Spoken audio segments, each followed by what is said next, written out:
Европската комисија ги влоши прогнозите за македонската економија. Земјава ќе завршала во рецесија од минус 4,9% годинава, наместо минус 3,9%, колку што беше проекцијата изминатата пролет. Во најновите есенски прогнози пишува дека и покрај владините мерки, домашната побарувачка е слаба, а помалите суми кои иселениците ги праќаат како дознаки, влијаат негативно врз семејниот буџет на граѓаните.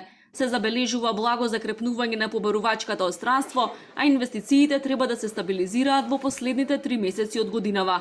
Извозот во голем дел ќе зависи од побарувачката од Германија, нашиот најголем трговски партнер. Однадвор, ризици произлегуваат од потенцијално послабите изгледи за автомобилската индустрија во Германија. Од друга страна, брзото спроведување на реформите за подобрување на собирањето на јавните приходи и рамката за расходите на среден рок може да ги подобрат јавните финансии над проекцијата.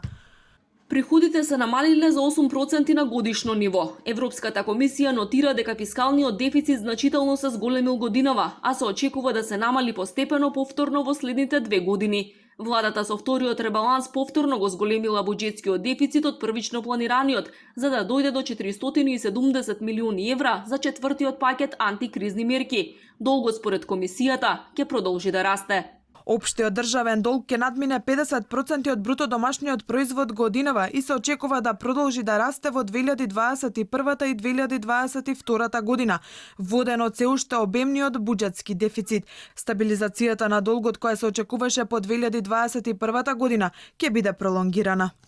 Закрепнување на економијата на нивоата пред корона кризата може најрано да се случи во 2022 година. Европската комисија очекува растот на бруто домашниот производ во Македонија следната година да изнесува 3,8%, а во 2022 3,5%.